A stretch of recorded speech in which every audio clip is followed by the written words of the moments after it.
I got a technical for basically being mad at myself because I missed the three and then I went and hit the backboard, and he told me it was disrespectful to the game of basketball. So I don't know, it reminded me of the technical that I got in college where I said, damn it, where it's like, what's up, Hop World faithful? Get ready, because today we're diving deep into a story that has the entire WNBA in a cold sweat. It's a crisis of epic proportions, a financial catastrophe, and a shocking revelation about just how fragile this league's newfound success truly is. We've been hearing the whispers, seeing the numbers fluctuate, but now the truth is undeniable. Caitlin Clark is out with injury, and the WNBA is in full-blown panic mode. I'm taking my time. I feel really good, honestly, and excited to get out there and play again tomorrow, work on things that we need to work on, and yeah, Maria's been great. Our medical staff has been really helpful. Think about it. How much does it really hurt the WNBA when Caitlin Clark is off the court? Christine Brennan, a veteran sports journalist who's been on top of this story, put it bluntly. One player gets injured and more than half the TV audience for the entire league disappears. Has any other athlete ever had that kind of impact on a sport? She compared it to golf without Tiger Woods, but even then, the drop wasn't this precipitous. The WNBA, my friends, is staring down a devastating financial freefall, watching helplessly as their entire empire crumbles, piece by excruciating piece, without Caitlin Clark on the court. This isn't just about bad luck. This is about a league that seems determined to shoot itself in the foot over and over again. I think it's just life. Everybody goes through some of the same stuff that I've gone through.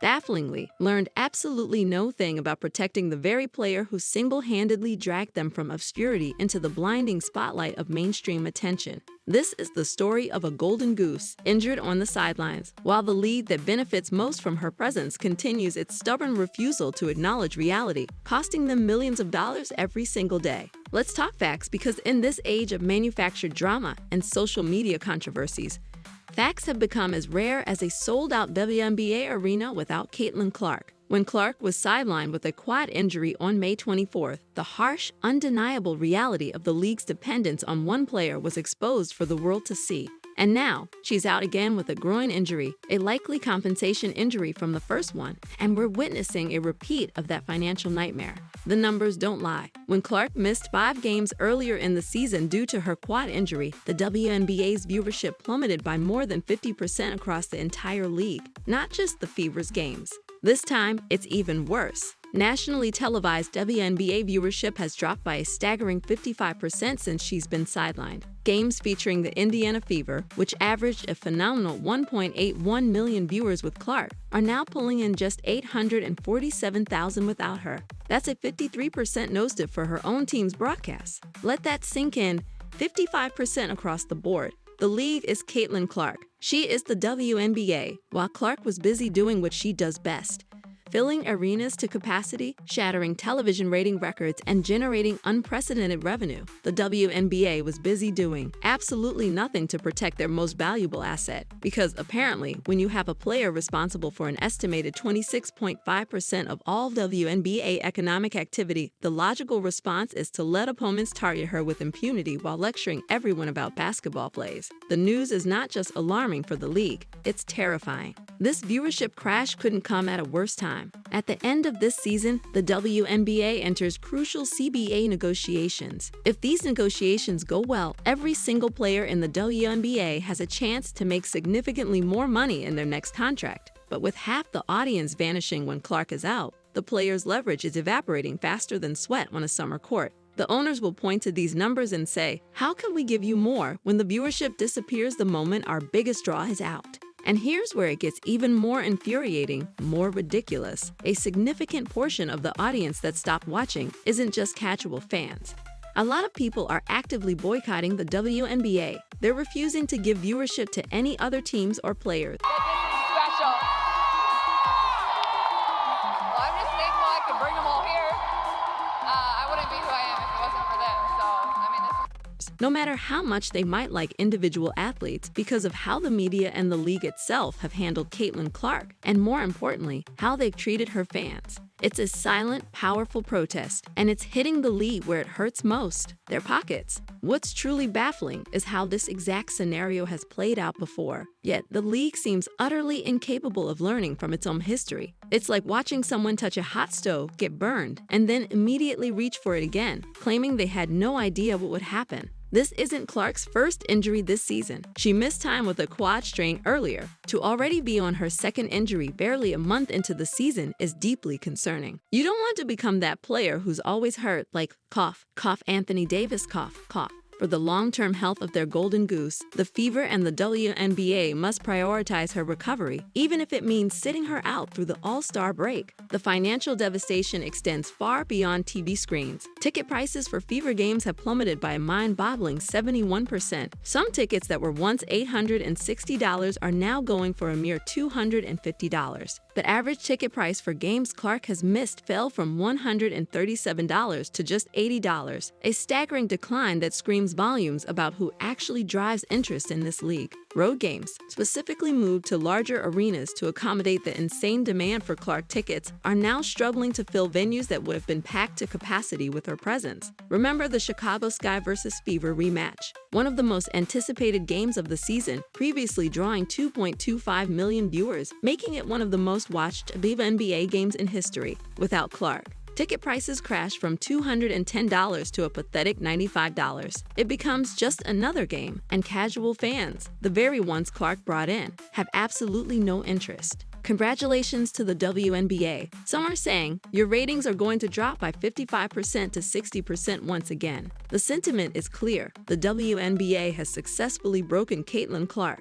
Christine Brennan, whose upcoming book promises to expose the league's monumental failures, has been one of the most vocal critics. The WNBA continues to fail to meet the moment, Brennan wrote, after yet another incident where Clark was targeted. People are watching as never before, and this is what they see. Brennan's criticism cuts to the heart of the matter. The league has irrefutable data proving Clark alone draws more than half the league's TV audience. Yet, they continue to allow her to receive cheap shots, hard fouls, and physically intimidating plays that serve no purpose other than to try and scare their biggest draw. It's like a restaurant owner allowing customers to harass the chef whose cooking is the only reason anyone visits the establishment. The comparison to other sports is stark. Can you imagine the NBA allowing players to spend months targeting LeBron James with dirty plays, claiming it's just competitive basketball? The league would shut that down immediately, issuing suspensions faster than you can say flagrant foul. But the WNBA seems perfectly content to let this destructive pattern continue, perhaps believing that any attention is good attention. Consider this: of the league's 30 flagrant fouls handed out in 2024, 5 were committed against Clark. The Chicago Sky alone were responsible for 80% of the flagrant fouls against her. When she responds to the physicality, she's criticized for being too aggressive. When she doesn't, she's criticized for being soft. It's a no-win situation, entirely created by the league, and they refuse to address it. This constant hacking, fouling, getting blindsided by players like Marina Maberry, it all takes a toll physically and mentally. It contributes to injuries, and it's hurting the league's bottom line, plain and simple. The league was already projected to lose $50 million this year, even with the Clark-driven surge in popularity. Without her on the court, those losses are mounting at an alarming rate. Television ratings are collapsing, merchandise sales are slowing, and attendance figures are returning to the pre-Clark levels of empty arenas and irrelevant games that nobody outside of hardcore fans bothered to watch. The most damning aspect of this entire situation is that it was completely preventable. Clark came into the league as a humble rookie, praising her teammates, deflecting attention, and handling criticism with remarkable grace and maturity for a 22-year-old. The league could have embraced her, protected her, and used her popularity to elevate the entire sport. Instead, they allowed jealousy and petty politics to poison what should have been a glorious celebration of women's basketball. The ripple effects are far-reaching. Corporate sponsors who invested millions based on Clark's growth are now questioning their decisions. This whole mess reveals a fundamental problem with how the WNBA positions itself. They seem caught between wanting to be taken seriously as a professional basketball organization and wanting to embrace every bit of manufactured drama that might generate social media engagement. You can't have it both ways. Professional leagues protect their stars and maintain competitive integrity. High school drama clubs manufacture controversy and hope someone pays attention. Caitlin Clark is a warrior. She's tough. You simply don't see female basketball players like her. The league's failure to protect her has created a toxic environment where fans are boycotting games because they've lost trust in the competitive integrity of the sport. When your own fans are saying they won't watch games without your biggest star because they don't trust that the games will be fairly officiated, you have a serious credibility problem that goes far beyond ratings and revenue to clean up. The solution isn't complicated, but it requires the WNBA to make some hard decisions about what kind of league they want to be. If they want to be taken seriously, they need to act like it. They need to establish clear guidelines about player protection and enforce them consistently. They need to stop allowing manufactured controversies to overshadow the actual basketball being played. Most importantly, they need to recognize that their biggest stars, especially the ones who actually fill arenas and drive television ratings, deserve protection from the kind of targeting and harassment that serves no purpose other than generating social media drama. The ongoing collapse in viewership, attendance, and revenue without Clark serves as a harsh reminder of what the WNBA was before she arrived, and what it will become again if they don't change their approach. The league averaged just 555,000 viewers this season without Clark, well below last year's average of 670,000. These numbers represent a return to the pre-Clark era of empty arenas and irrelevant games that nobody outside of hardcore fans bothered to watch.